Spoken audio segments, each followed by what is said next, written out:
Yeah, everybody, it's the BKBK podcast where sports and the sports and the culture collide, and the New York Jets reign supreme. I'm your host, Brandon Phillips, and I'm joined by my co-hosts Brian Taylor and Kerry Taylor and Captain Kyle McKenna. All right, so yeah, man. So what's up? It's been a while, everybody. All right, I'm gonna do a little.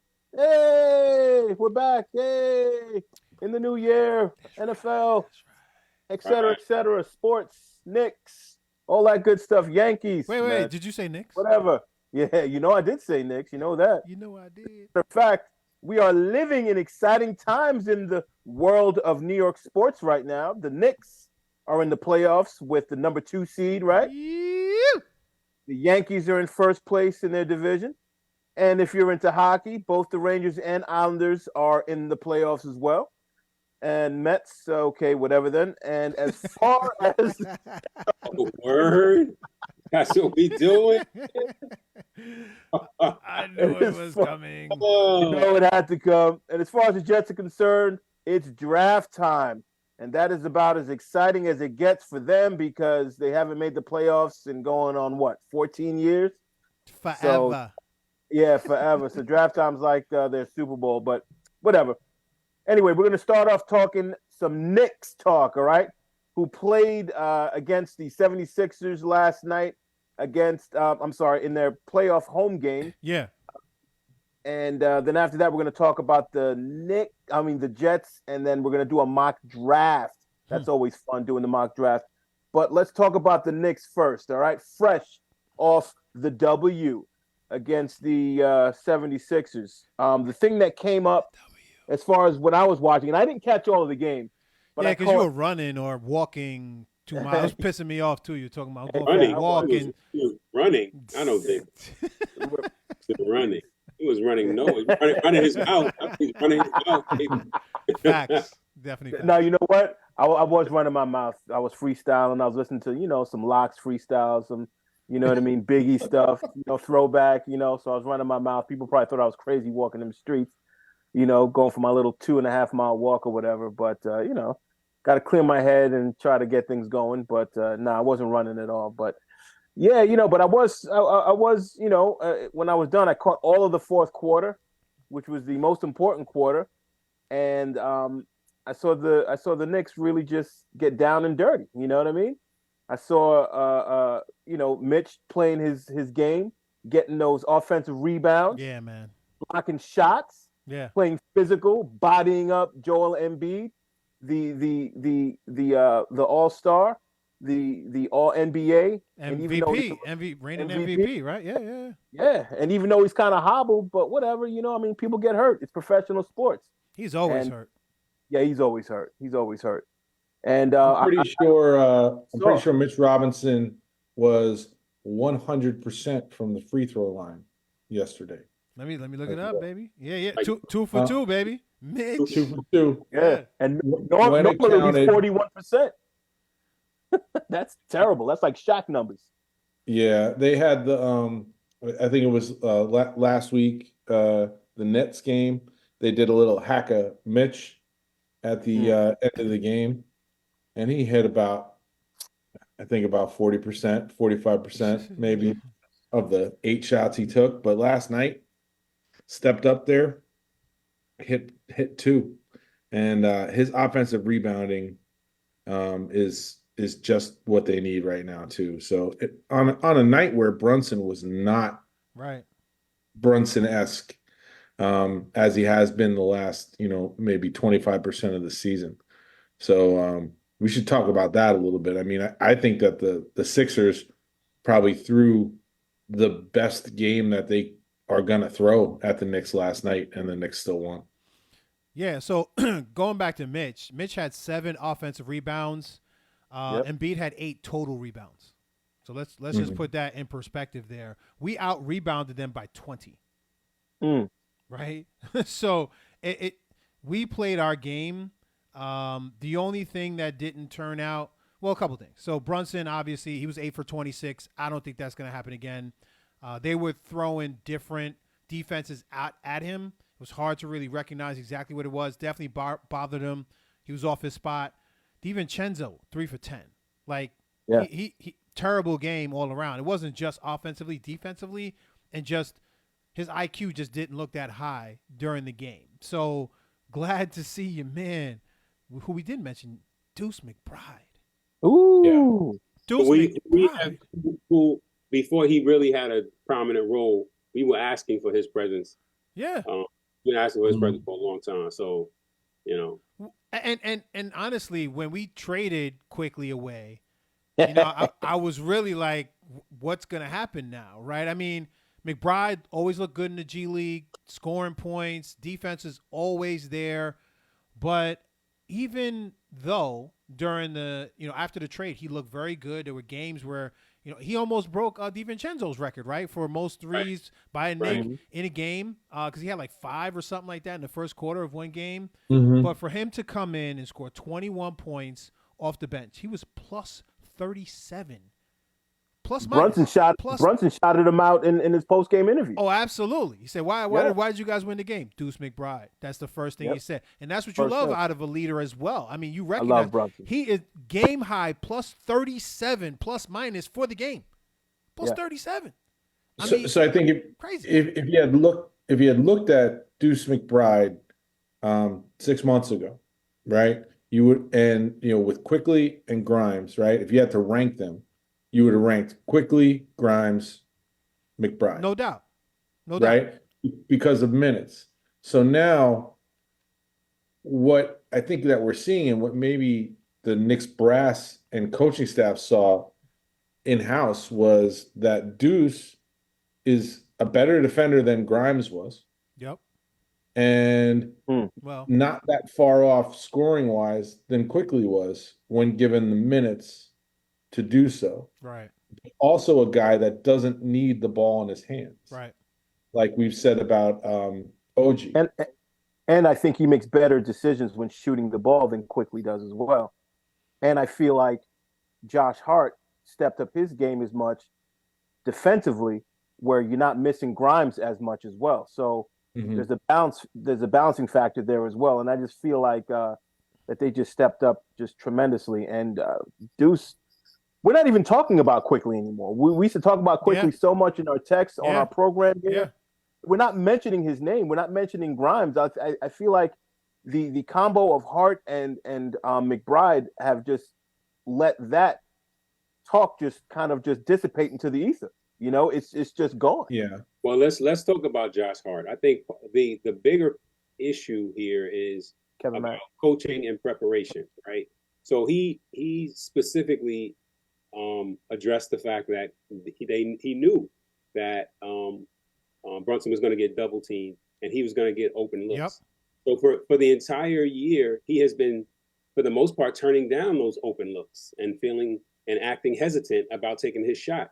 That was not the case yesterday. No. He hit, I think 3 of his 4 3-pointers in the second half. Might have been the fourth quarter. He was 4 of 8 from 3, by the way. Right. Yeah. And off balance in a couple of them, the ones that he hit. Oh yeah. So he made the point while during the break to hook up with a shooting coach to work on his shot. Right. So look, that says a lot about him. That says a lot about this team. And what he didn't sacrifice was the offensive rebounding and the rebounding overall. Oh, dude. So we know that Brunson is gonna get his looks, right? But we also know that he's gonna get double teamed and he's gonna have to be able to pass out of the double team. And those shooters that are around him are gonna have to be able to make shots. Right. And even that said, even yesterday, to me, he had some good looks that he just missed. Yeah. Right? And half of those are gonna go down going forward. Right. Oh. So again, I just think he had a poor game with regard to his efficiency and with as it relates to his shooting. But he was still making the passes. He was still finding the open man. And those open men were Josh Hart and to a certain extent Deuce. Right. Yeah. The other part of what we wanted Deuce to graduate to was having the ball in his hand and making decisions. Being the second point guard on the floor. And that really hasn't happened yet, but we don't really need him to do that right now because we have the other people that are on the court with him. And at times it's DiFrancesco. At other times it's we call him rec league. But Bogdanovich. What do you call him? He seems like he's on a rec league. It seems like that dude that you walk in the basketball gym and you're looking at him like, I hope I don't have to guard this dude because he's gonna kill me and he's gonna look bad doing it. Make me look bad doing it. That's right? funny. Right. So it's like a grandfather in there busting your butt. Right, busting the bottom. Like, well, I mean, do you guys think that Kelly Oubre looks like Jail Bay? Oh, dude, I know who you're talking about. Yeah, I don't know who Jail Bay is. Me neither. Yeah, you gotta look it up. You gotta look it up. But Kelly Oubre looks like him. But I thought with hair. Wait, I thought hold on. The light eyes too. Spell it. Is it like Jail and then Bay like BAE like a? No, it's like a really good looking guy that was in jail. I know what you're talking about now. He's like a model. Yeah. It was a meme back in the day. That dude with the light eyes. With the light eyes. Yeah. Yeah. Funny. So, but I think it was a good idea by Philly to put Kelly Oubre on Brunson. I thought that you got to give a little bit of credit for Brunson's bad game to Kelly Oubre, because he was, when they weren't blitzing him and they weren't double teaming, Kelly Oubre is long as a defender, and he was picking him up half court. They can knock the ball out of his hands a couple times too. These people have been doing lately, right? But the other part of that is that you have to, if you're going to work that hard on defense, you're not going to be able to give that same effort on the offensive side, and that showed in his game, and that also showed in the game of who's the guy that came off the bench who had the 21-point game the game before. Yeah, I know Nick Batum. So you're gonna lose in one end, you're gonna gain in one end and lose in the other. The problem is that once Brunson starts hitting those shots and they still have the same defensive game plan, they're not getting the benefit of defending. Then I don't know this is why I don't see the Sixers winning this series. Because first of all, I don't see Embiid being able to make it 7 games anyway. No. He's not going to get better. That knee isn't going to get better. That knee is going to get worse as the series progresses. So again, I just don't see a scenario where the Knicks lose, 4 games. Well, I would say this. I think there's a couple of things that run around in my mind right now. The first is I like Tibbs and how he worked the rotation, in that he went with the hot guys, right? The folks that were effective versus, hey, these are my starters. I got to make sure they get starters minutes. Robinson had 30 minutes. That was by far the most minutes he's played since he's been back. McBride, 28 minutes, right, versus DiVincenzo's 24.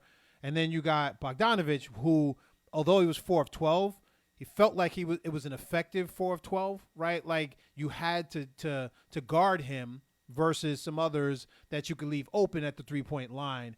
And he got 25 minutes in the game. He went to the line 3 times too. Like shots that he missed that he got fouled on. Right, exactly. So he's somebody that I like, and he was plus 27 himself, right? But part of that was that he was in with McBride and Robinson, who are also effective as well. And just going back, and he hit a clutch. He hit a clutch 3-pointer that makes you keep the defense honest too in the fourth quarter. Absolutely. Yeah. So great pickup there. So 2 things. Josh Hart led all players with 13 rebounds, right, as a guard. So that's one thing. That's one of the reasons why he led the team in minutes, even more than Brunson at the end of the day. And then the one person we didn't mention in all the trade chatter was R.J. Barrett. Like we just talked about quickly, like he was the only person that got traded. We talked about Grimes, right? Secondly, R.J. Barrett, right, missing in this whole conversation. But I just wanted to bring up his name. Part of the reason he's missing in this conversation is because he was missing on the court. you couldn't find him when it came down to crunch time and scoring points, right? And the other part of that is this. That trade wasn't for RJ Barrett. That trade was for Quickly. Right. To me. Yeah. So to me, I'm not Toronto. For Toronto. Yeah. I'm not going to mention RJ. We needed to get RJ off our books because he was ineffective for us. And the only way we could do that is to add an asset that was valuable. And the valuable asset there was Quickly. Who they're going to sign. They're going to sign him. Mm-hmm. Because otherwise, why bother? Yeah. Right? Which is fair. Yeah. Well, hasn't RJ Barrett missed a lot of games since the trade also? His brother passed away too, by the way. So, right. I mean, let's include that. He hasn't missed games due to injury. He hasn't missed significant time due to injury. That's not what it is. That's not how it's been. More family stuff and right. He's played more games than OG, but I don't know if that's saying a whole lot anyway. Wow. Yeah, so and OG is another one. Like he's ice cold. OG's ice cold, man. He's one of them. He to me, he's an ice cold killer, and I think you need one of them. Not like Charles Oakley ice cold killer, but I mean like he's gonna get the rebound or he's gonna make that 3 shot over there in the baseline. You know, it's just like. He just seems he's clutch to me, man. He almost reminds me of like a New York Knick Bernie Williams or something like that, or I don't know, man. There's something about him. He's got a certain je ne sais quoi about him, you know. He'll fight you. Y'all don't speak French, so y'all don't even know about that. Yeah, but he'll fight you. I'm not saying he's soft either. Yeah, he will. Yeah, but I mean, like a lot of these guys, like they're picking each other up off the ground and everything like that. I had posted something on my story about all these near fights that OG has gotten in, and there's quite a few. Starting with that one with Cam Thomas in the net game. Mm-hmm. He was ready to throw down there. So he might not like basketball. He might want to fight Westchester or White Plains, from what I hear. But yeah, don't know the story for no. You might, yeah, I don't think he's getting like a good plate of curry going up there. So I don't know. But listen, I would just say this. I like the matchup, and they were talking about, meaning Philly, that we want the Knicks, right? Because who doesn't? Nobody wants Boston at the end of the day. Right. But good luck, man, because we're coming for you at the end of the day. They don't have the rebounding that we have. And Embiid ain't jumping either. No, Embiid ain't jumping. He wasn't jumping before, but he's really not jumping now. He's just lifting his hands up. He can't, Yeah. What did Embiid finish with points? I think he had 28. 29. Between him and Maxey, they had 29? Like 65 or something like that between him and Maxey. Yeah, 29, but it's 8 of 22 though from your center. So have your 30 points. Have your 30 points, but if you're only scoring 90. It ain't, it's not gonna do it. Yeah. And the Knicks stay holding people under 100 points. So, like I led with, I think that Maxey had a great game. Embiid had a pretty good game. He Brandon, you didn't see this, but it looked like he was out for the rest of the season in the first half. Yeah.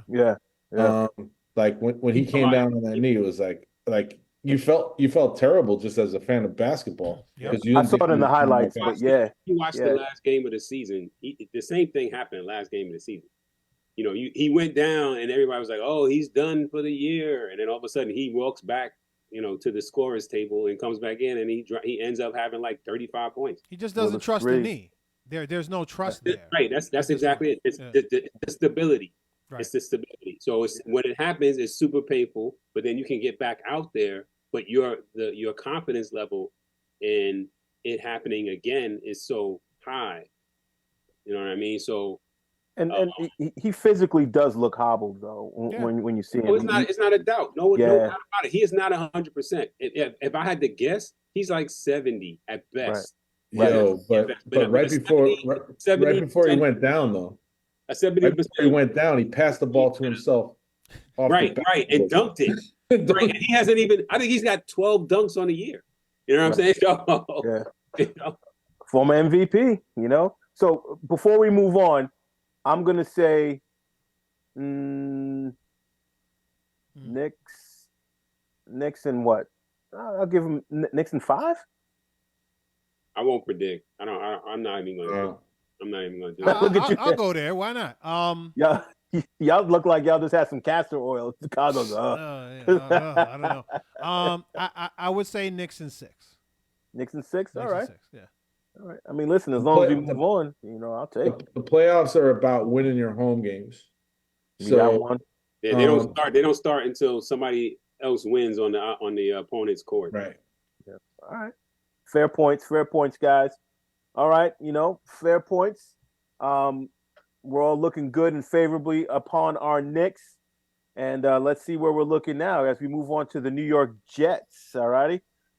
Captain Kyle McKenna, he's going to cue it up for us. And what I'm talking about is that we're going to do a mock draft for you guys. All right. We're going to do a mock draft. And, going to be a lot of, moving around and different philosophies and this and that, and maybe some of the same. But just to give you brief rules of what we're going to do, we're going to do a mock draft. We're going to show it to you guys online. We're going to talk about it. And we're going to have trades, but we're only going to allow trades in the first round. After that, because of time and this and that, we don't want to be here all night. But I think you're going to get really good content with us just minimizing it to the first round.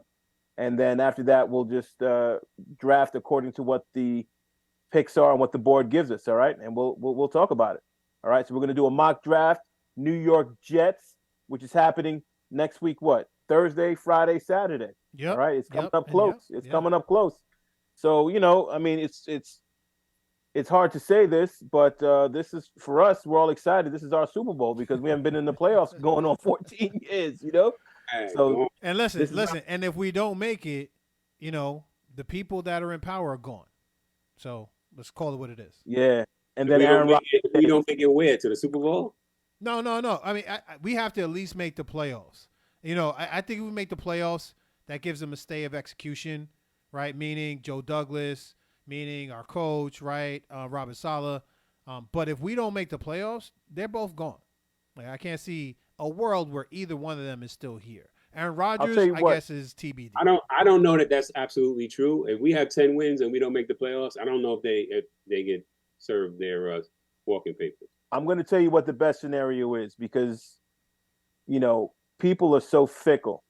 I think the best scenario is for the Jets to make it to the playoffs by not winning the division, earning a wild card spot, and winning a wild card game on the road so that you can see that we won a playoff game. If we win our division and then we lose at home, I think heads will roll regardless, because people are not going to want to see, all right, we got to the playoffs. Well, what did they do in the playoffs? Come on, gee whiz, can't we win a playoff game? I think if we get a wild card or in the wild card and we win one, I think people will kind of hold on to their jobs. There'll be less movement, less heads rolling. What you just described would be the equivalent of getting to the second round of the NBA playoffs. Yeah. Like you've gotten over one hump. Yeah. So you get a little bit of benefit of the doubt. I would tend to agree with you, Brandon, because although I do believe that this division is up for grabs, I think that the Buffalo team, as it is composed right now, is not the team that was trending up. They have a lot of financial things that are coming to roost right now, and I think that it was kind of put really well in talking about the Stephon Diggs trade, that if you got a quarterback that you're paying a lot of money to, you need to that quarterback needs to make those receivers good. Yeah. And if you have a quarterback on a rookie deal, you need to spend money on receivers to help that quarterback out. We have neither. What's that? We have neither. So yeah. How does that work for us in that scenario? What's going on? That's why that makes it so difficult. That's what makes it so difficult. And I'll let you finish. But to Brandon's point, one scenario he demonstrated demonstrates an overachievement, and another scenario demonstrates an underachievement, right? So an underachievement in the scenarios relating to them winning the division and then losing in the first round. You know, the overachievement is getting a wild card win, right? Without having the advantage of home field. That's an underachievement. So, you know, that's an overachievement. So I don't necessarily know which one is better for the retainment of our staff and management staff, right? So I don't know. I just know that everybody at the table has something to prove. And if you haven't proved it by the end of the year, then you got to go. And that includes Joe Douglas and this draft. That's right. They're at the table. They are at the table. So then you know what? Let's show these guys how to draft. Let's draft. All right, I'm gonna share my screen and show everybody the how many rounds we doing again? All of them. 7. All of them. Let's rock. Okay. All right. This is the PFN mock draft simulator. Thank you, PFN, for providing us this. Yeah, I'm going to start this draft. If you guys want to send us some sponsorship, some free merch for the mention, go right ahead. Yes. Also, Sonic, that Big Scoop cheesecake blast Sunday looks. It looks amazing. Amazing. All right. I want to tell you that I like Jaden. 3 quarterbacks for these guys in this draft. Neighbors is going. Of course he is. Mascherano goes early. Wow. All right. Hold on. Wow. Hold on. So let's just pause here and let our viewing audience know who has been taken first, and let's kind of go through that just a little bit, very briefly. The Giants take just a little bit. Caleb Williams, no surprise. No. Okay. Drake May, I would have inverted that. I love Jaden Daniels. Mild surprise here. You know, mild, but you know, I expect him to go in the top 3, which he did go. I'd take Jaden first, honestly. I'm taking Jaden Daniels first too. I'm taking him first over everyone. Yeah, the elbow scares me though. Exactly. What'd you say? Oh, the elbow? Like a ham sandwich. Yeah. Malik Neighbors. Woo! Malik Neighbors going before Marvin Harrison. Interesting to me here. Travesty. It is not to me. Not to me. I mean, I think Harrison is far and away the best wide receiver, probably the best player in this draft. That's just me. I'm taking Harrison. I don't like how he operates out of the slot, but that's just me. Right. This is such a New York Giants pick right here. I guarantee you, if Alt. Well, first of all, I think they probably. Why would you do that? You just picked 2. There's no way they're doing that. Long-term offensive tackle. That's not happening anyway. They're gonna pick JJ McCarthy. I mean, and so, yes, yeah. All right. Enough about all these other teams. Right. So right, and the one temptation, Rome, went to pick before. He's gone. Wait. Right. So there is Brock Bowers, right? So that's the temptation that is in all of the conversation right now as far as who the Jets should pick number 10 if we don't take an offensive tackle. All right. So, you know, he's still there, by the way. Yes, he's still there. He does not tempt my palate whatsoever. Nope. I do not want Brock Bowers. I don't want any tight end in the 10th position. No way. I'm not even thinking twice about it. Get out of here. I respect you, but you're out like Stout. Your name's Steven. You're leaving. No way. I think we're unanimous with that, right? Yeah, but I want to know. I want to talk to people that are in love with JJ McCarthy. Okay. Yeah. Okay. All right. So let's look. Are there any in love? So let's see. Or could be in love with Brock Bowers. Yeah. True. Yeah. Okay. Let's look at the Vikings may want something. Okay. The Rams. We have 1 trade offer. Wow. And I think that this is a pretty good offer. Absolutely. So do I. Done. Wow. And wait a minute. Where does pick 52 land? Can I explain why? Okay? Can I explain why I'm doing this? Go ahead. Look at Kerry can't sit still. Let's check him out. Right. Check him out. Yeah. Can I explain why I'm doing this? Go ahead. Hamburger. But for several reasons. Because the definition of crazy is doing the same thing over and over again and expecting a different result. for Joe Douglas's entire tenure, we have not had a offensive line that we have been satisfied with. We haven't had the depth that we have been satisfied with, and we haven't had the consistency that we have been satisfied with. Correct. So we need to build the depth. We need to build a future as well as build something for now. And by drafting any one of the top 5 players that are left at that position, at that draft position, I think what we need to do is recoup a 2nd round pick, which I believe this trade would number 52. Number 52, yeah. Right. And I think that we can draft a tackle on offensive lineman that's going to help us with the depth that we require, because we don't have the offensive line that we have right now, including the left tackle, has a history of not being healthy for an entire season. And I'm with you. I just 19 is the only thing that and I think it's 19 is low. I get that, but that's still mid to low first round. I mean, I want Troy. So my thing is, I want him too. Is he going to start? Is he going to start? Potentially. Are you? So this is my thing about that, and I want him to. Kyle, could you put it back up while we argue this out? Go ahead.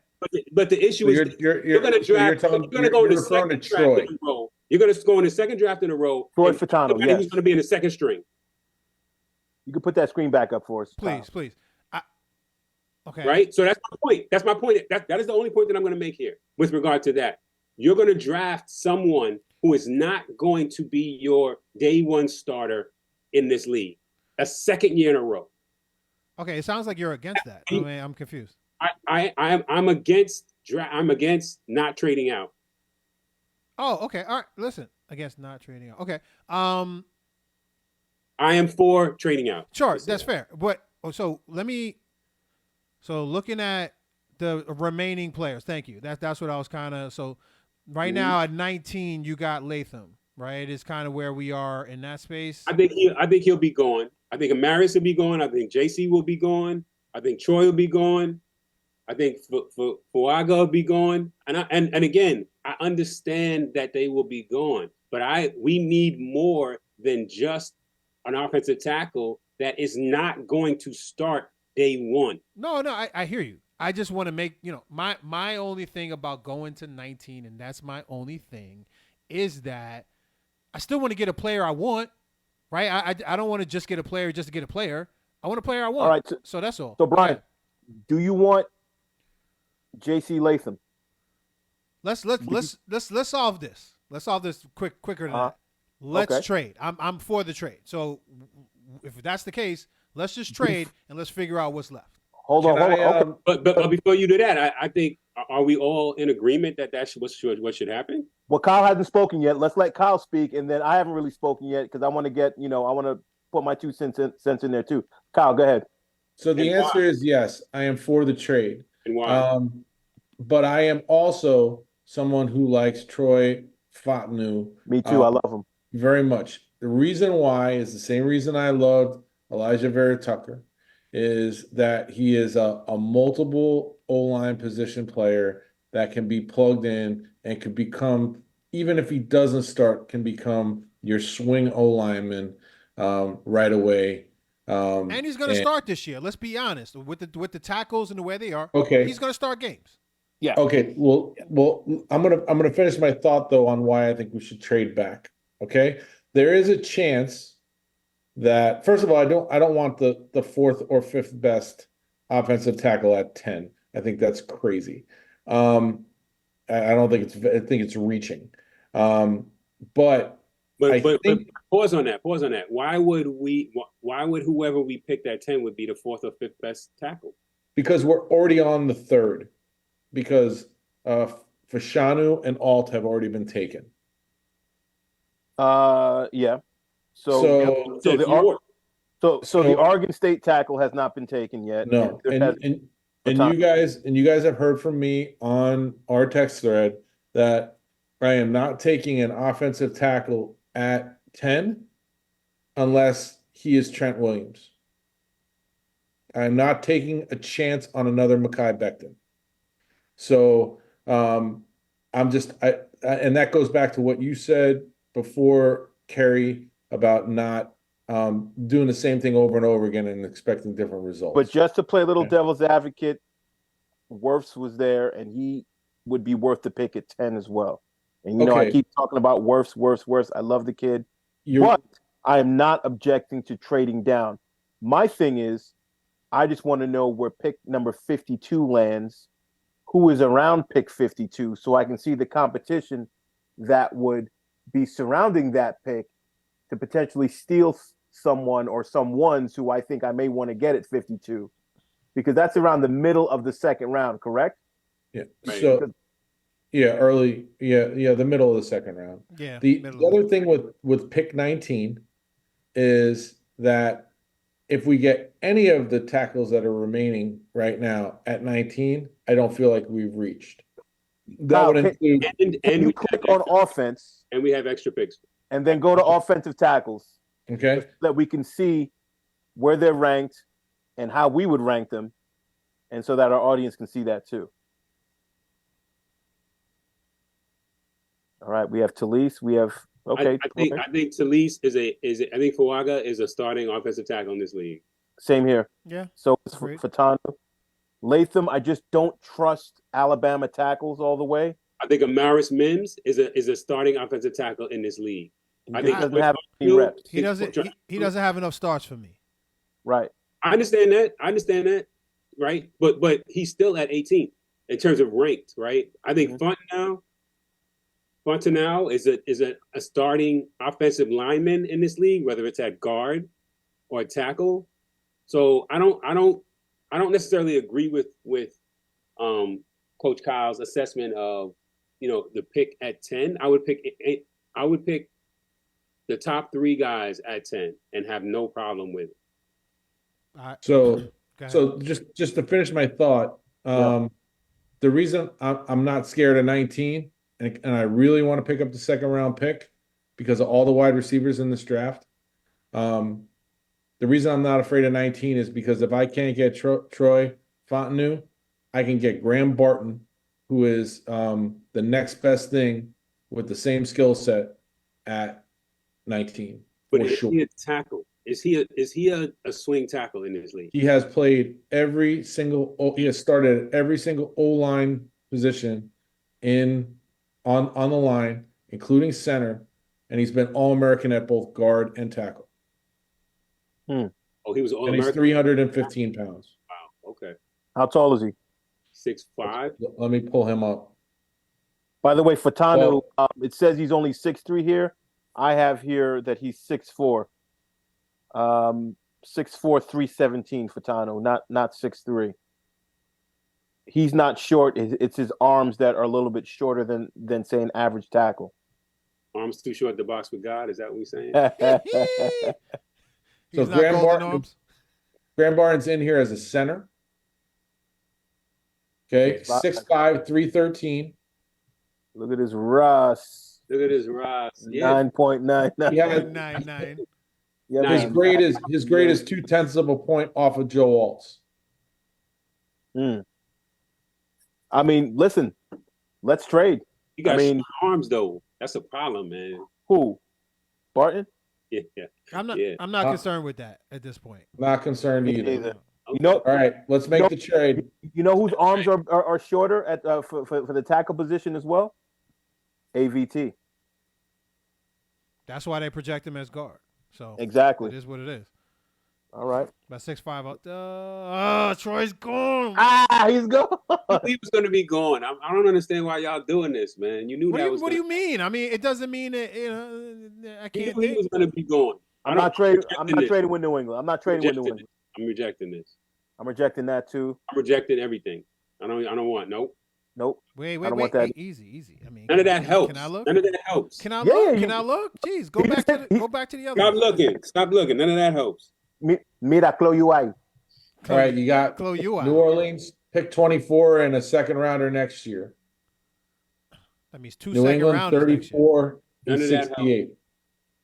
I don't like that. So I'm out on the New England one, but go back to the New Orleans one. New England, no way, and the New Orleans. So I'll advocate. I think that we can get Barton at 24. Let me see who's left here. No, I don't. I'm not trading out. Okay, I'm not trading out. For a second round pick next year, I need help now. Well, I mean, listen, that's your prerogative. Let me look here. Let me see what's going on. And then, I like this. Mims, I'm taking Mims,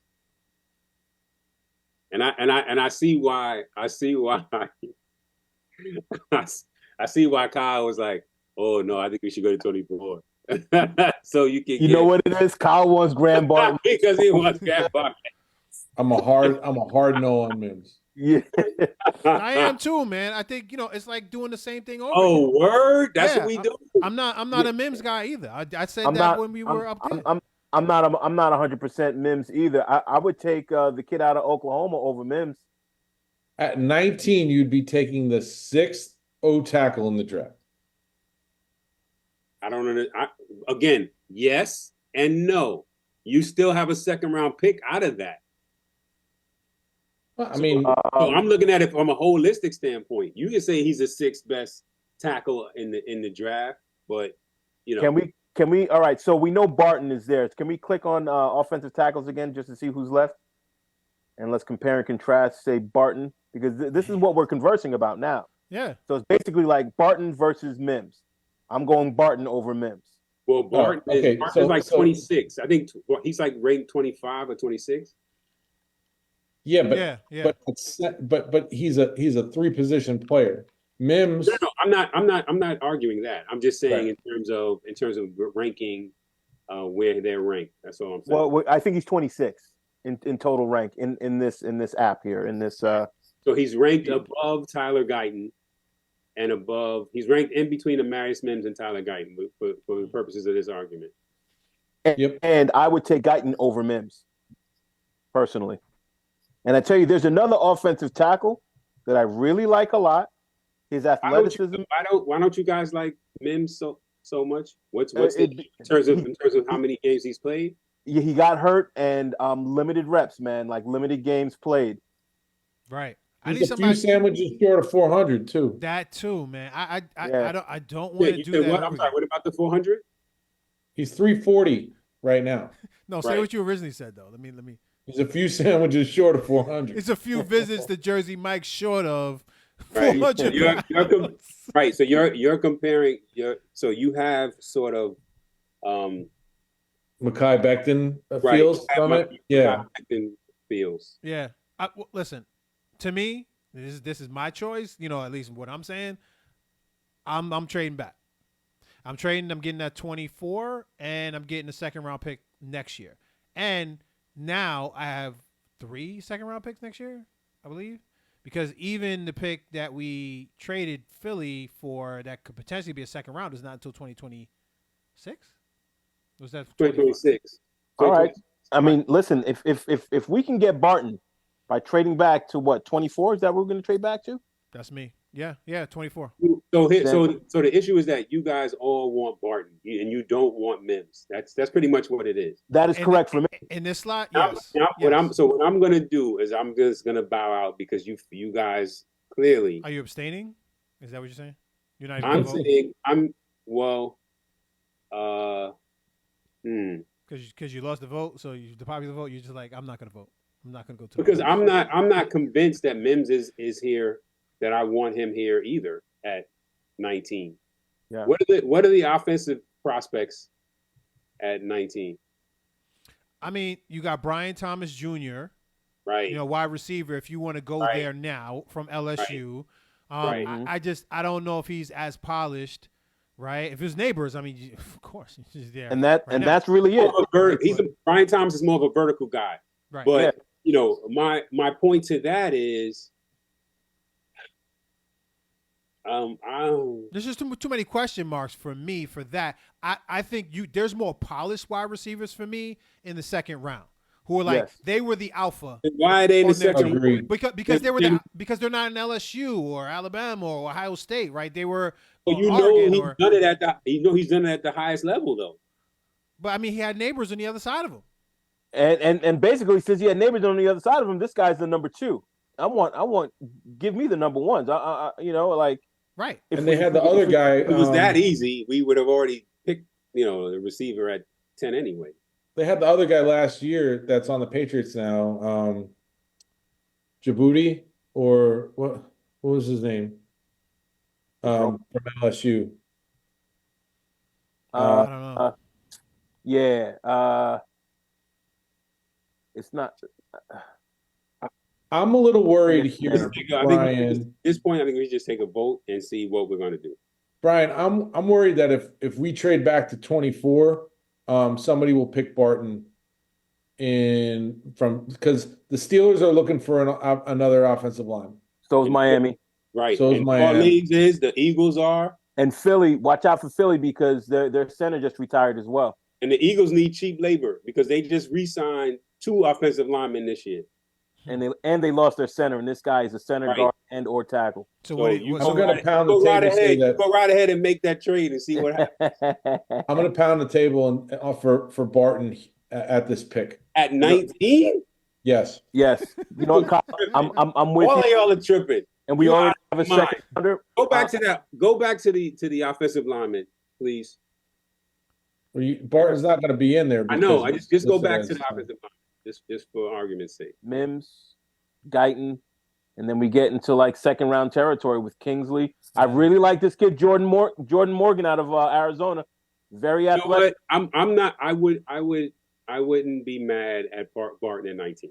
Okay, so let's pick Barton at 19. Let's get him. All right, 4 GMs here at the table. Okay, make sure that we have the right phone number for him. Yeah. I mean, let's just put it on record. Who's making the call? Let's put it on record. I'm saying trade down, but that's fine. If I'm 3 out of 4, I'm outvoted, so it's fine. All right. Let's vote on the trade. Is there anybody that wants to do the trade? I do not want to trade for another pick next year. No. I don't think that the juice is worth the squeeze. It's not. And here's my vote. I'm voting to pick Barton now, therefore not trading right now because I don't think he'll be there. And the true test will be to see once we pick him if Pittsburgh, Miami, or Philly pick an O-lineman themselves after we pick our guy. Well, Mims is going to be chosen right at 21 or 22. But here's the reason why I say why I'm okay with Barton, because of our lack of depth at the guard position and at the tackle position. He can start anywhere. So, I mean, that's the reason why he's there. Right. And the definition of crazy is doing the same thing and expecting a different result. And if we do not shore up this offensive line, then we are wasting our time and Aaron Rodgers' time. Fair. I think Barton's going to start on our team for the next 10 years. That's what let's go. And he's insurance if ABT leaves. Yeah, great point. All right. I mean, let's not trade. Let's pick him. All right. Y'all talk me into this. I'm just letting y'all know. I mean, look at these people. Look at these jerks. What did I say? Oh no, Mims went to Mims goes 25. I mean, but that's it. Okay, so that basically means that New Orleans was trying to trade up for us to get Mims.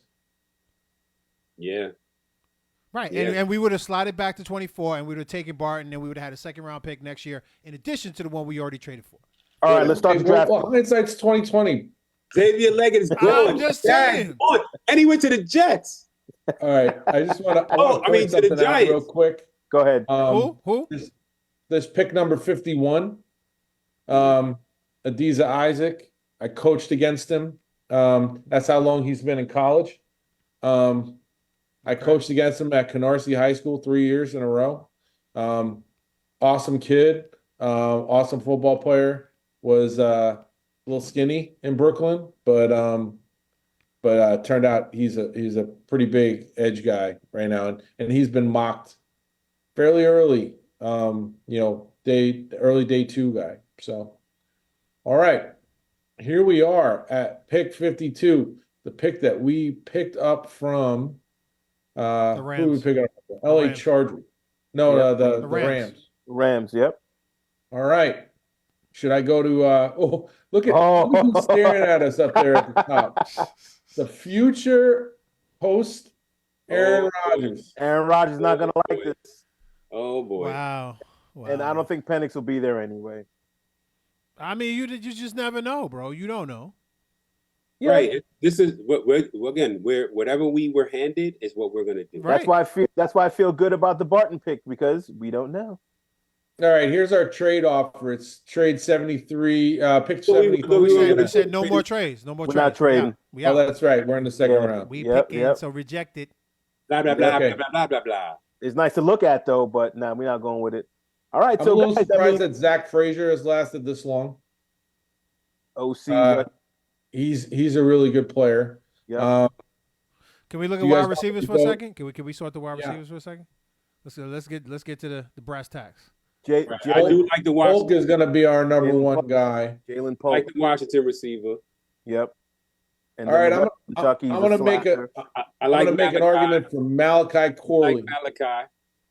Mm-hmm. And Roman. What I've seen of him is kind of a Deebo Samuel type of role. Able to come in there and do a lot of different things for you. Pull up some stats on him. Watch Jalen Polk play a lot too, being in the area and watching a lot of UW. Yeah. What are your thoughts on him, Kyle?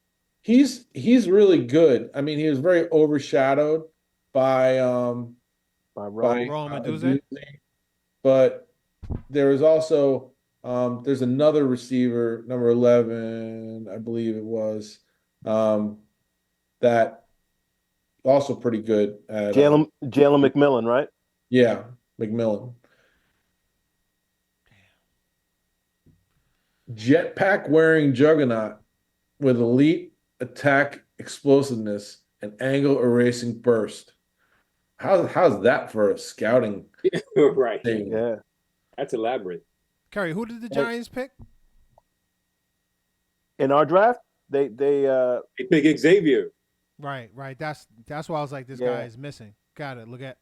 Yeah, I like him too. Out of South Carolina, I like him. Yep. I think I sent you guys film on this guy. I'm all in with him if he was, but I don't see that happening. I feel this is really high for Keon Coleman, in my opinion. Wait, and we still have 72. Pick 72, yes. Mm-hmm. Yes. The third round. Yeah.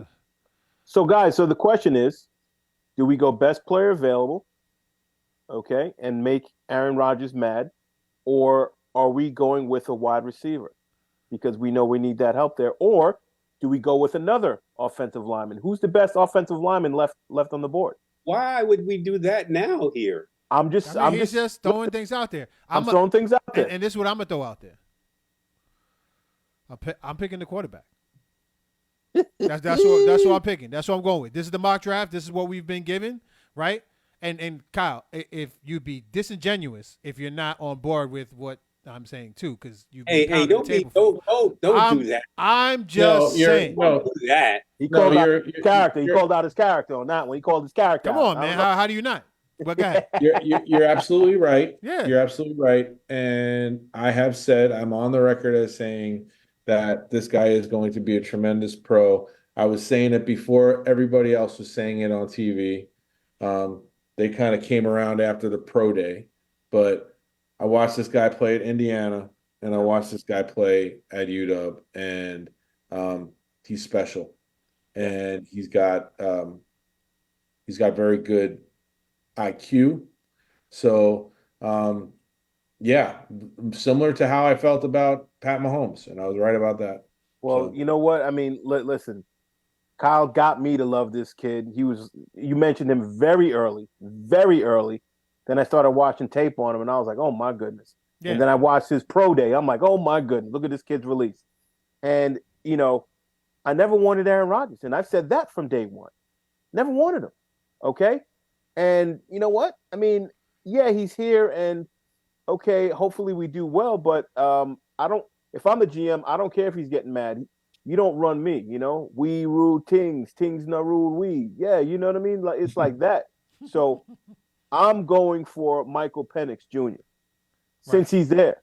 Right. He's there. Right. And we're getting him cheaper. And I was early on him too. Let's not forget that. But yes. Yeah. But yes, I'm going Penix, and I'm pounding the table for him based on where this is at this point in time. I mean, I'm running the card up. That's where I'm at.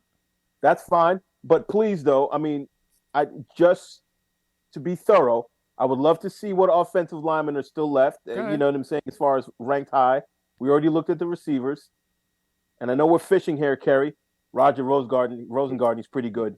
He's pretty good. Yeah, he is. But picking, picking that guy at 52 when the other no way. Yeah. I mean, the most valuable player on his team is there. At 72, I'm not even. You know what I mean? And also watch out for the offensive tackle out of Maryland. By the way, I've watched stuff on him, Delmar Glaze. Watch out for him. Watch out for that guy. All right. So then, I like you picked. All right, you clicked on the tight end. So I'm in love with the skill set that this Jatavion Sanders brings. I think I sent you guys some film on him. Yeah. But that's. I'm gonna be real with you, Kyle. My headspace in this draft is so not on tight end. It's so not on tight end. You know, like I'm just not even there at all. I'm not even looking at them. It's listed as a need because it is one. Yeah, well, you know, I'm gonna trust in my man from Lucky Lindy, the first one that's listed as need is a wide receiver. Exactly. Yes, you're absolutely right. I totally ignored that. Yeah. No, we went wide receiver first. We looked at the wide receivers that were available, did we? Yeah. No, I'm saying you ignored that to the extent when you made your pick.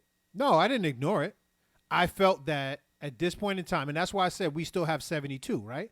Yes. Yep. So that's why I was like, we're at 50, whatever. I still think we can pick up a good wide receiver in the third round at this point. But when I'm weighing wide receivers that I'm looking at versus Penix Jr., who I think is probably better than any quarterbacks coming out next year, in my opinion, right? And any quarterback that's in the draft this year, including the ones that are going to be picked 1, 2, and 3. That's just my opinion on it. Going back to what Brian said, if that's the way Brian and I feel, how could we say anything other than that? I feel the same way, and although I would love to pick Penix here, the problem that I have with that is then you have four quarterbacks under contract that are on your roster. You're cutting one easily. I mean, if that ends up being the case, I mean, come on, Zach is we're just trying to figure out if we could dump him based on salary and all that kind of stuff. But net, if we got to get rid of him. Well, my point is that if you cut him, you're still on the hook for that $5 million of salary, right? So well, you know what? Someone will sign him. Counts against your cap. Well, here's the thing. I mean, like, lots of things happen on draft day too. Lots of stuff, trades, etc. So let's not close the door on that. You know, I mean, there are some interested teams. You know, like I believe the Vikings are borderline interested. I heard something about the Raiders being borderline interested. Now they're probably just pushing the envelope because we're not at the draft yet. But once you hit the draft, then the moment becomes now where the pressure's on everyone to do something. So I still think he'll get shipped off, but it just hasn't happened yet. And I think it'll happen on draft day or like very soon after. You know what I mean? With the whole Aaron Rodgers thing, he's 40, he's coming off an Achilles. Never really wanted him anyway. My thing is, and I think you guys know this, I want my squad to have an identity. That's why I loved Rex Ryan so much. He gave our squad an identity. We picked Penix Jr. He's going to give our team an identity because I believe that he's got a chance to become an absolute superstar. You know? So he's sitting there and people are kind of hesitating because of his injury history. That's why he's going to sit back and learn under one of the best that's ever done it in Aaron Rodgers. And he's going to learn and, you know, just like what Love did, just like what Aaron did before that with Brett Favre, sit there and learn a little bit. And I think who's our backup quarterback that we just signed? Tyrod Taylor, who's 34 years old, by the way. Exactly. And I think we signed him to a 1 or 2 year deal. I think it might be a 1 with escalators. I don't remember. But never finishes the season in which he plays in a game. Exactly. So, and he's very temporary. So, Penix, man, let's draft this bad boy now. I mean, Kerry, I guess you're against it, but I know Brian is with it. I am, but you know. Sorry, brother, you just got outvoted. I don't have enough. Chutzpah. Well, the other thing is, if we're playing the role, I don't have enough reasons not to. Yeah. If we're playing the role of Joe Douglas right now, we are drafting Michael Penix. Says, I intend to be here for a while. Yes. It doesn't say, I am so scared that I'm going to get fired that I'm going to do everything that that Woody Johnson and Aaron Rodgers and you know their little crew of people that they hang out with want to do. So I think that you're gonna. Well, I don't know if that necessarily if I agree with that statement. I think drafting another quarterback in the third round or fourth round could also articulate that same thought. That is true, but it's not that Penix. Talent drops big time. Yeah. I mean, I have done some mocks where I have drafted Joe Milton the third in like the sixth round. What is he, the Alabama quarterback, that dude? No, Tennessee. Oh, Tennessee. But I'm going to share my screen back in. I don't like him. I don't like that quarterback. I know people are also talking about the Florida State quarterback too. That's who that's exactly who I want them to draft. If Penix Jr. is not here, he's definitely on the table. I'm not. Right. I'm the Jordan draft Travis. fell. How the draft fell? Jordan Travis. Huh? This is going from 29 to 102 at the so drafting. Who are you going to draft in the third round? Are you going to draft Jordan Travis in the third round? Could. But I mean, yeah, if I pick a receiver here, then yes, I draft Jordan Travis or a safety in the third round. Well, I'm saying Michael Penix because Michael Penix has fallen here, and it's like a gift. I'm gonna say Michael Penix because we are drafting as the BKBK team, okay, and we're not being Joe Douglas. Let Joe Douglas be Joe Douglas. All righty. All right, Kerry. We're going to be BKBK, all right? We have our own identity. We have our own identity. I'm huge in identity. That's us. Whatever. Let's identify. Just make the pick. Penix, I need the computer to let me. Oh, gee whiz. There it is. Did it click or what? Hit it. There we go. Woo! All right, let's see how the rest of the draft goes. OMG, Rattler. He's only 6 feet, Spencer Rattler? Wait, it's not going. Oh, resume. Okay. It's a little lagged right now. Okay. All right. Cameron Kitchens. Poke. All right, guys. So we have to look at our wide receivers at pick 72 when it gets down there. A lot of receivers going off the board right now. Yeah, they are. There goes Chris Jenkins. In my opinion, if Ricky Pearsall is there, I want him. He's done Ricky already. Pearsall just got picked. So Malachi Corley just went. Malachi, Roman just went, and Malachi just went. Minnesota, get out of here with that trade offer. Yeah, we're not doing trades right now. I know. Paid it. I didn't want it anyway. All right, so let's see. Look at the wide receivers left. Braden Fisk is there with that nice 40 he ran. What wide receivers? Bro? Oh, McMillan is there. McMillan is there. What's up with your man Walker? I don't know too much about him, and people have been talking about him out of North Carolina. Walker's the guy that transferred 3 times, and sounds like you're down on him already. He had trouble playing this year because of eligibility. But he's supposed to be very good. Is he better than Jalen McMillan? Jalen was hurt a lot too, from what I understand, when I remember. Jalen McMillan is the 3rd best wide receiver at Washington. Mm-hmm. He's got a good Russ. So he probably benefited significantly from lean, streamline, baseline speed, and explosion. Smart diverse route runner. Natural hands. Agile. Ricky is going for real. What's his weakness? Frame is thinner and leaner than average. Don't worry, that's what the NFL weight training is for. Because average play strength, although Bill doesn't have elite one-step burst-up feel. Dealt with injuries across the 2023 season and struggled to stay 100%. That happens. That's what they're saying about Penix. I mean, you know what I'm saying? Those weaknesses aren't very deal breakery. No.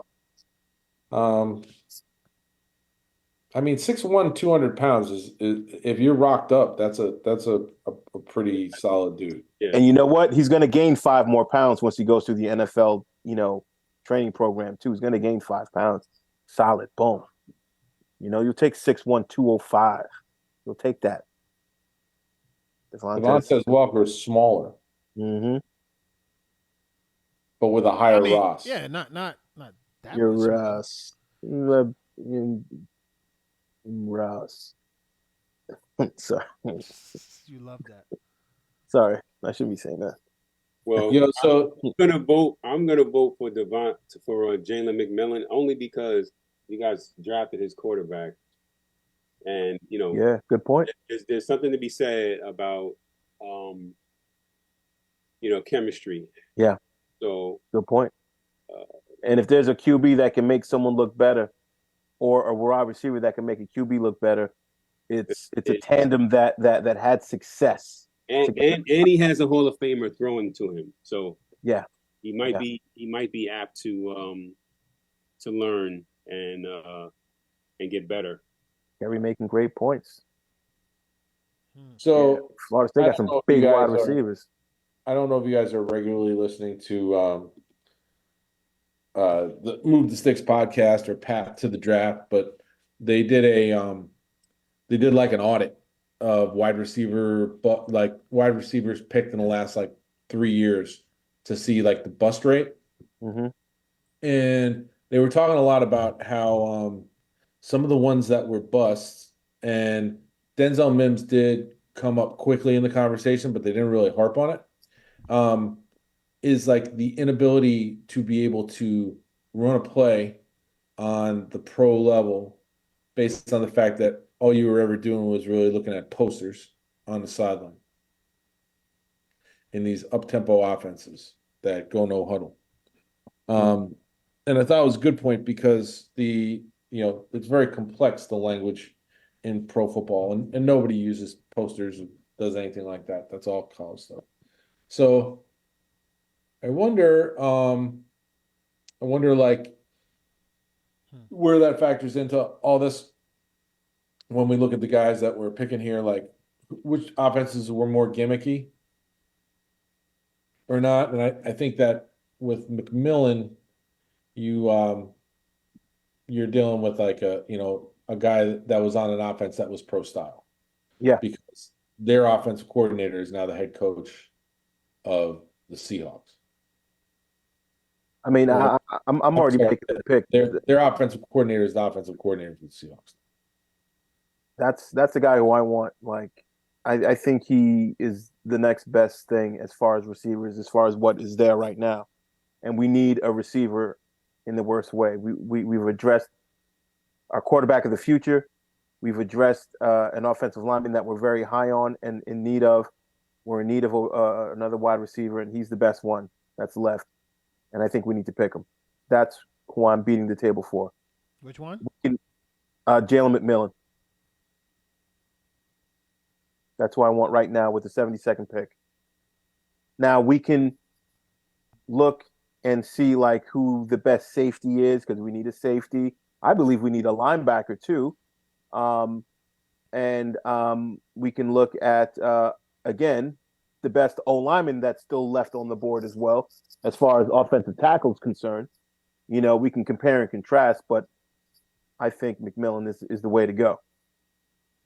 I think that this guy Bullard from the safety from Georgia and the one from Maryland are the two best safeties on the board.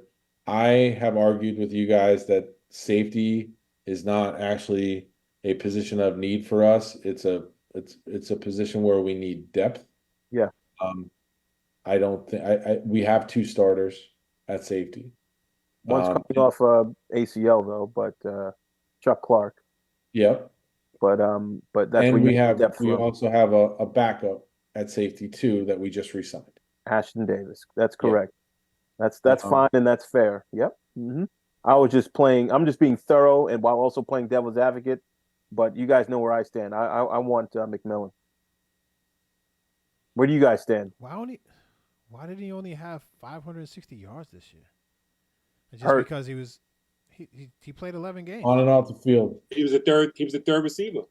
Yeah, I mean that speaks more to it than anything else to me. He had 11 starts versus 13. It's only 2 games. He went from 1,100 yards to 560.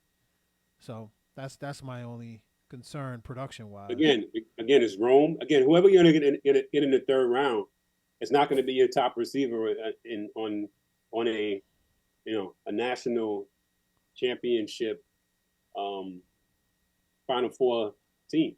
Right. What's the kid from North Carolina's stats this year?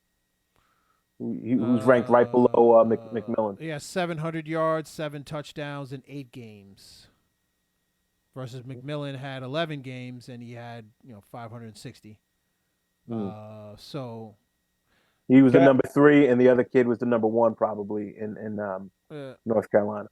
Yeah. I think that if Devontae Walker is eligible the whole year, he's the number 1 receiver on North Carolina. That's my vote. Is Devontae Walker. And the speed too. His 40 time was like 4.36 and 6'3". So to me, 6'3" says he's 6'1" here. 6'1". I'm looking. Where am I looking? Combine numbers. This might be Senior CFB. This is another website. So those are combine that you're looking at. Devontae Walker combine. No. I'm gonna look at combine. So.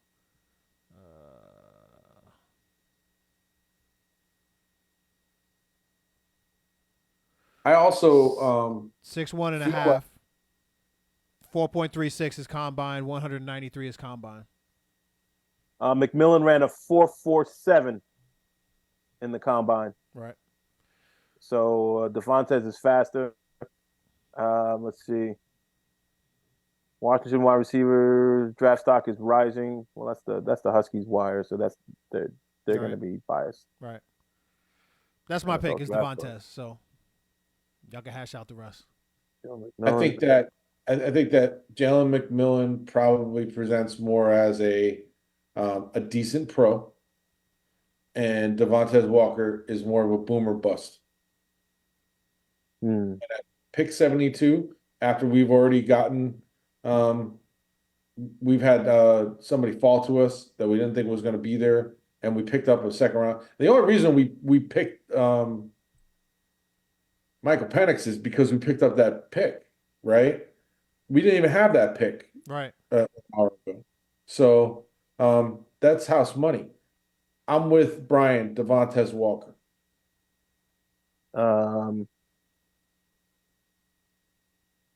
Let me just look up this guy. I mean, before I'm saying that though, I'm going to the area scout and I'm saying, what can you tell me about this kid? Why did he transfer so much? Devontae, I'm on NFLDraftBuzz.com. I'm looking up Devontae Walker right now. Okay. Look up the PI report. He's more of an outside X receiver. 4.3640 versus a 4.47 for the other guy.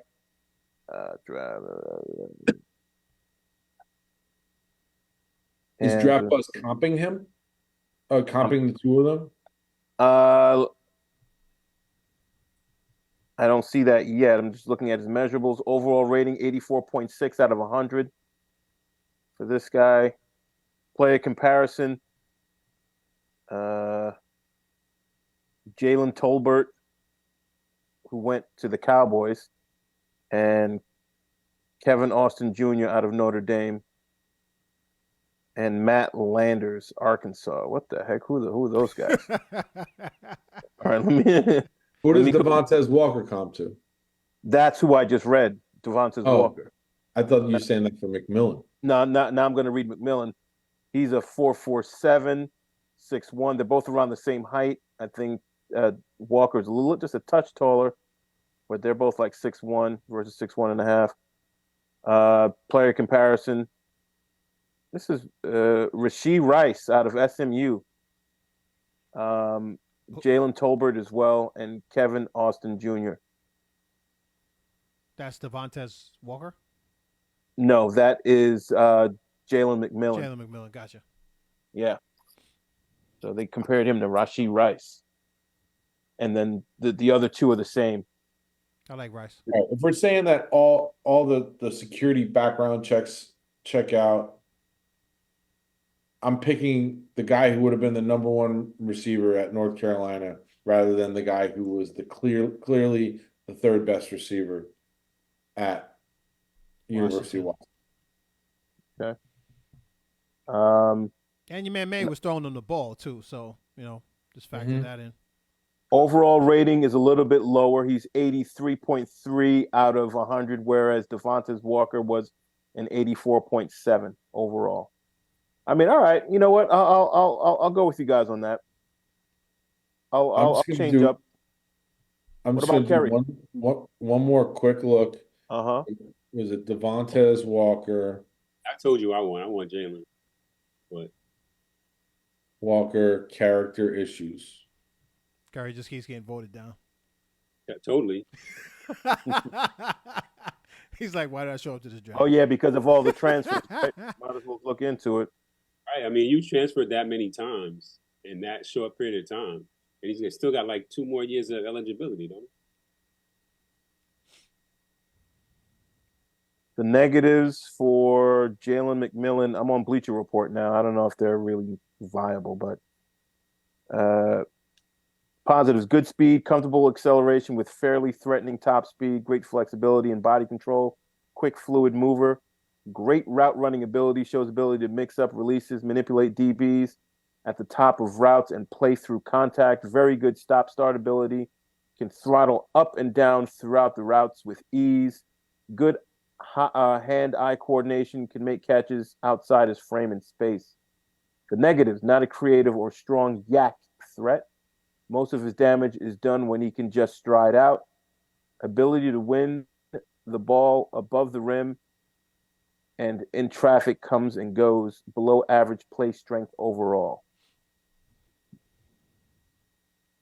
And that's Walker? That is McMillan. And McMillan is, and also in that other, he can play any of the receivers, whereas Walker was looked at as just an X. Gotcha. Jalen McMillan is a slot Z hybrid who checks every box for the position. And then the other one, they said that he plays the X, the Y, and or the slot. So Garrett Wilson in the slot 4 play, Mike Williams on the outside of burner, throw this dude on the other side of burner. Kind of like it. He's got some work to do. I mean, but you got A-Rod back there. You know what I'm saying? So figure he's going to catch him up. Made. What'd you say? My decision's made. What is it? You going Walker? Yeah. Did you look up his character? What did you say? Or what? I looked it up and there was nothing that popped out other than the fact that he tried to transfer twice. He played one season and transferred it was like during COVID. So there's nothing fishy about it. It was just procedural. And you know what? With the NIL now, who knows? So Yep. All right, you know what? I will just to keep things going, I will defer to you because I think Brian is with Walker as well. Yeah. All right. Sorry, Kerry's getting like the short end here. Yeah. Sorry, dude. We'll give him the next. You might be looking to go to a new franchise. Yeah, he's gonna NIL us. He's gonna transfer out. Yeah, I think that was. I'm patting us on the back for that pick right there. I think that's a good pick. Okay. Braden Frisco McMillan goes to the Bengals. Ooh. Oh, there goes my tight end. Rose Garden went to the Steelers. I knew they were going to pick another O-lineman. Guys, I think we should be picking a running back with the next pick that we have. I don't know. I think we should maybe. What round are we in now? Going into the 4th? Yeah, 4th round. We lost the 4th rounder with the trade. We don't have two. We lost pick 111 in the trade. Fine with that. Just FYI, I just want to, everybody on the same page. Well, we in the third round though now, right? No, we're going into the fourth now. Are we? Okay. I think so. If Kyle can confirm. Yeah. We are. Are we? I'm sharing right now. I want Bucky Irving out of Oregon. Bucky. No, I'm just kidding. I just like saying Bucky.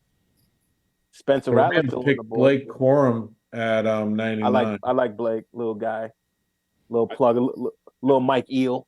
Best available. I really want a defensive tackle, to be honest with you too. I feel like we kind of fill that in free agency. What a fat dude. I don't think that we're gonna have like good choices. In the fourth round? Fourth round. At D tackle. Oh, D tackle. But I think we'll have good choices at linebacker in the fourth round. I mean, who's backing up our two guys? Jeremiah Trotter Jr. just went. Mm-hmm. Junior. Well, didn't we have our backup is the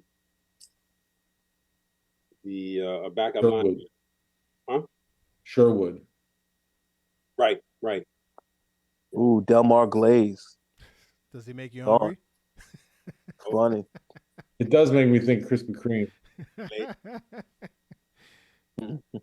Get me started on the Krispy Kreme, man. Bucky Irving gone. Bucky Irving sounds like a hot cross bun, right? But this guy Dylan Laub, he's from East Hampton. Really? Yeah. Makai Wingo, one of them little 6'1" defensive tackles like Jaden Hicks went.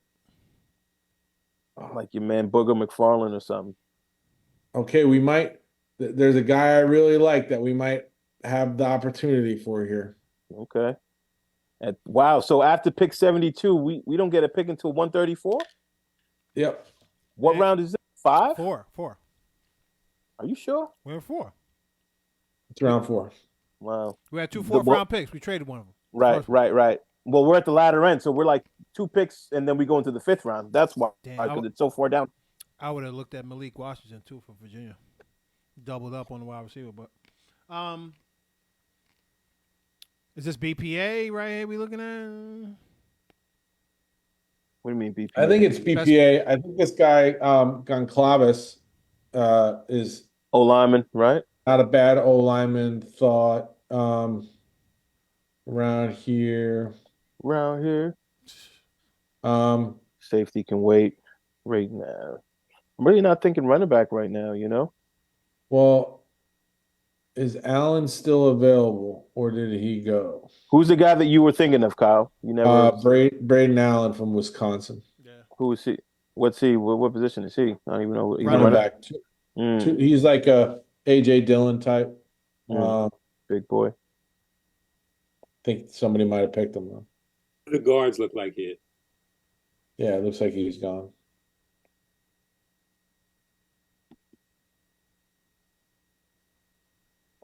Zach Zinter. Sounds like an unathletic plugger. What about OT? What did the OTs look like? Oh, when they got I don't think we need another offensive tackle at this point. I just want to take a look at him. Only because we still have the 2 tackles that we are not. One is the swing. What's his name? We have Carter Warren, Max Mitchell. Mm-hmm. Yep. These guys is coming in and taking over them. We have Wes Schweikert. Yep. All right. What linebackers are on the board?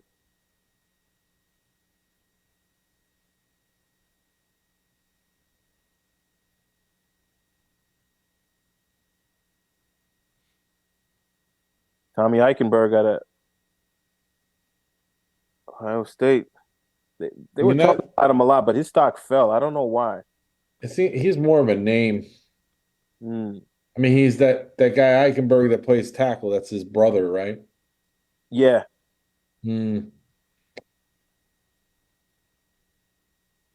Marist, Leo Fowl. I mean, these are all guys that you might even be able to get as undrafted free agents. Yeah, that's true. Maybe not. I mean, how many rounds we got left? We got a couple of 7th rounders. No, I'm talking about in the draft in total. And these guys are in the hundreds, so I think they're going to be picked. The ones that you guys named. Right? Yeah, yeah. Best player available. So see what's up with that.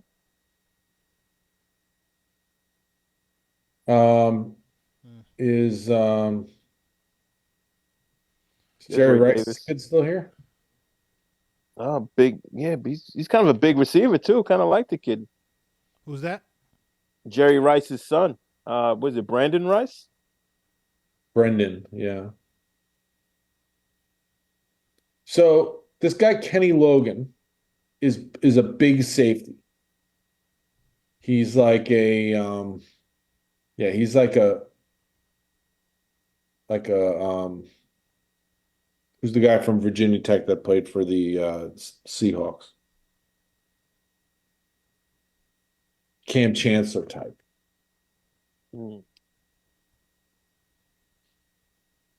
Brendan Rice runs an official 4.5 in the 40-yard dash at the scouting combine. I think Brendan Rice might be gone. He's 6'2", 208 pounds. Prospect grade is a 6.0 according to NFL.com. Production score ran a 4.5 in the 40. Who is that? Who are you talking about? Brendan Rice, Jerry Rice's son, played at USC.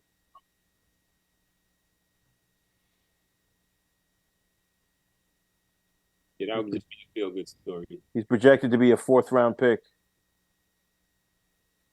And we're in the 4th round. Yeah. I think that McCaffrey kid is his brother too. Whose brother? Christian? Yeah. Christian. Yep. Oh. He is. What was he? He's playing wide receiver? Rice, yeah. Yeah. Oh. All right. Rice. Wow, that's high-end school right there. You know, he'd be working out with his brother. I'm sure he does. Fellas, I think that the draft simulator crashed. Really? Yeah.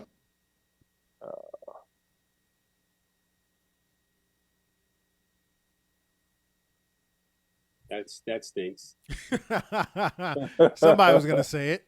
Yeah. Yeah. You got somebody creeping down your stairs too, my brother. Yeah, I see her. I see her. She loves her dad. Hey, baby girl. How you doing, sweetie? 1, 2,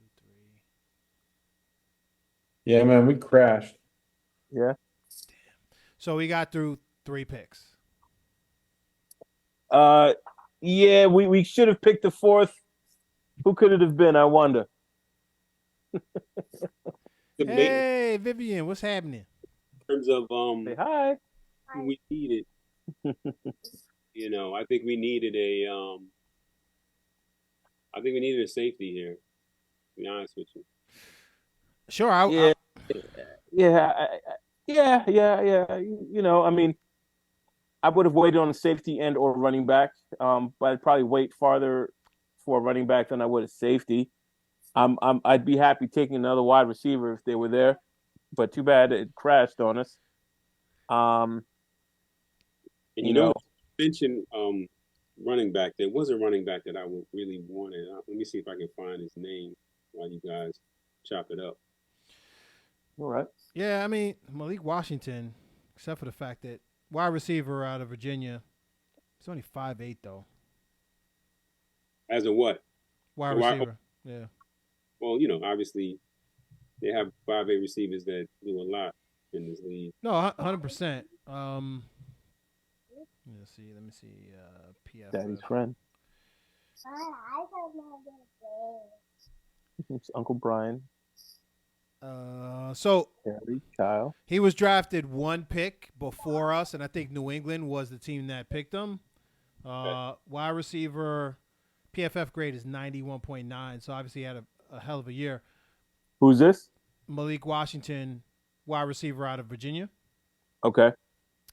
1,400 yards receiving, 9 touchdowns, 111 receptions on the year.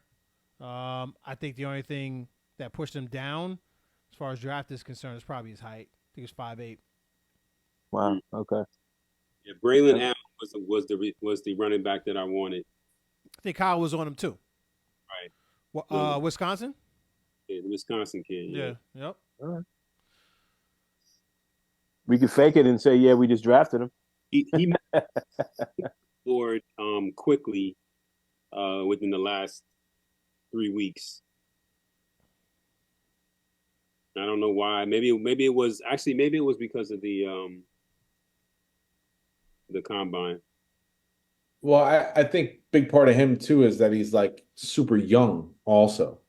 So he doesn't have a lot of tread on tires. Okay.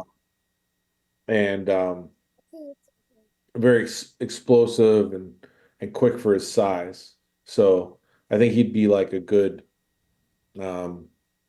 change-up guy. But in that mock we just did that crashed, we didn't have an opportunity to draft Malik Washington or Braden Allen because they're both gone. Okay. I restarted the sim, and it did not fall the same way that we. I'm sure. The only trade outs of 10 that we had offered were 30 and 34. No way. Yeah. Were all the wide receivers gone? Yes. And what O linemen were left?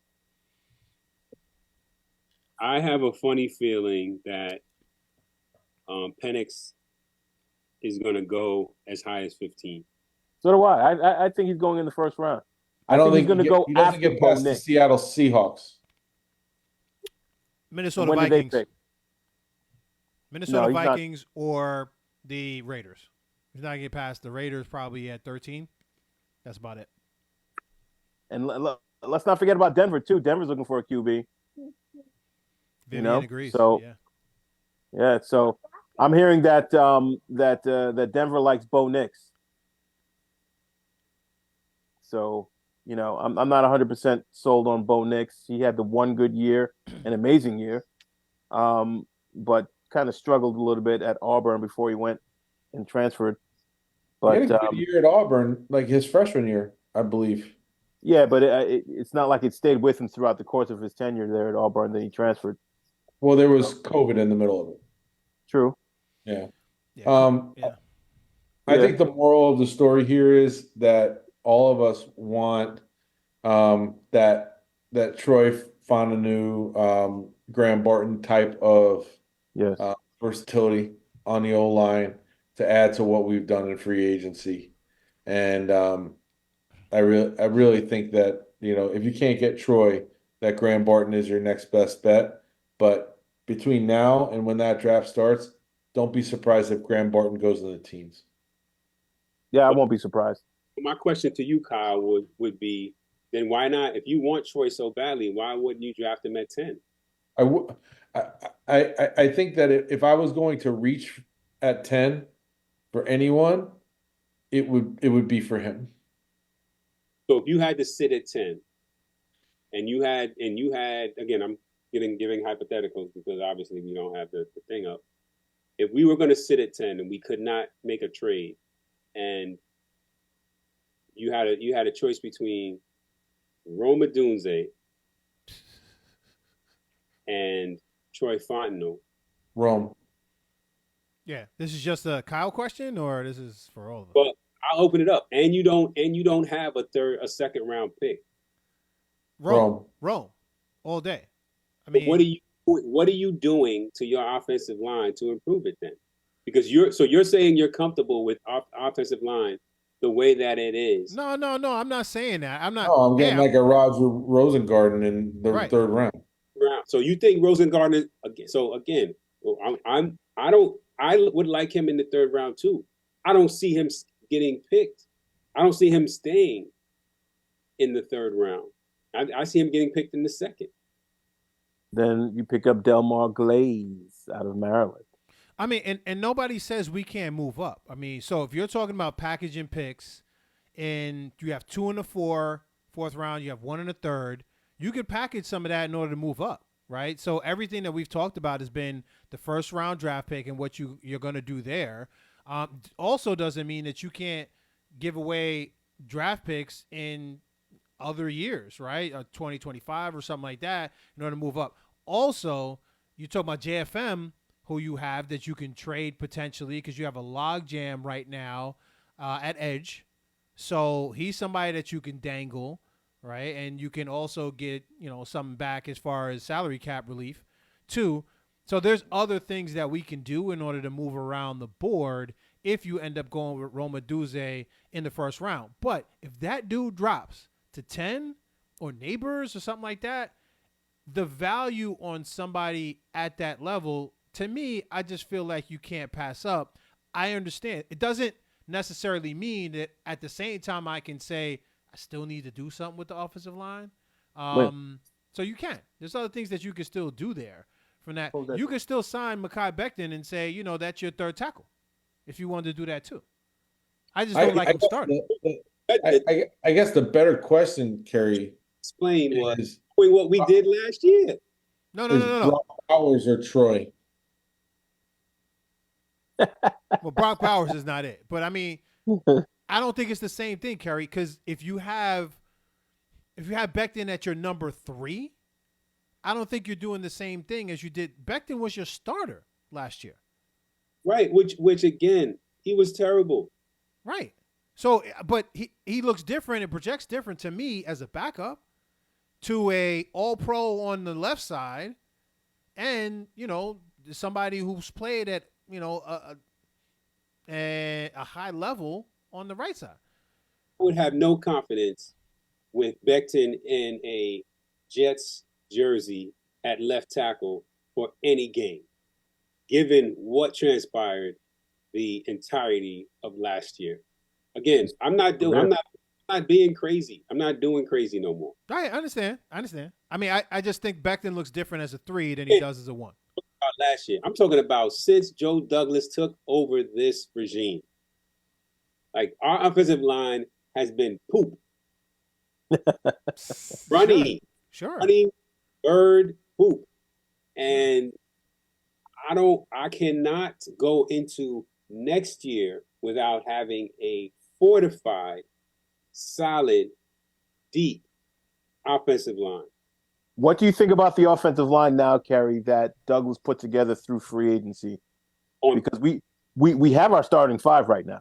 Paper, it is good if they could stay on the field. We have 7 linemen right now. Yes. But are they 7 linemen that are going to stay on the field? It's questionable. That's again. I don't want these questions. I don't want none of these questions. I don't want none of these questions. But listen, if Troy can't play 2 positions at once, so if you get 2 injuries on your offensive line, you right back. I don't care how many receivers you get. If you can't keep your quarterback upright, and you got to put a kickstand on his behind, then you are not going to be able to get these guys the ball. No, 100%. You could have 5 Garrett Wilsons. And if you know what this means, guys? They ain't gonna have it. All this right now, we're talking. This just shows you how important it is for us to trade down a little bit to get a second rounder. It'll make us feel so much better, even if we say, "Oh my goodness, Rome was there, we didn't get him." Oh, but we have a second rounder. We can make up for it there. At least we got the offensive lineman that we wanted. When we traded down. I'm telling you, I mean, I think priority number 1 for Joe Douglas needs to be to trade down. I mean, take our example, trade down to 19, right? Or trade down to 15 or something. You can still get a lower end second round pick if you trade down to 15 or 16, in my opinion. I think it's key. Yeah, but you got to have a trade partner. It takes 2 to dance. So. Well, that's true. I mean, Joe is used to that. He'll trade up. He'll trade down with you. He's not shy. Call your friends, Joe. Yeah. The Ravens, the Philadelphia Eagles. Call the Seahawks too. They like trading with the Jets for whatever reason. We usually kind of fleece those dudes. I can't see the Ravens trading again with us at this point, or the Eagles for that matter. I think they feel like we've had enough of that with you, sir. Yeah, until we dangle something in front of their face, please. They'll be all right. Listen, so I think we should conclude things here, because we can't really draft anymore. But I think our audience knows the direction that we're going, what we want, and let's just, I hope Joe Douglas watches, I don't know, part of the show so we can kind of get a sense of where we're thinking and what we're thinking, and how to apply our thought process into his scheme, Joey. All right. Yeah. So yeah, man. So anyway, just wanted to just thank everybody. I know it's been a while, but we're back. Thanks for watching another episode of the BKBK podcast.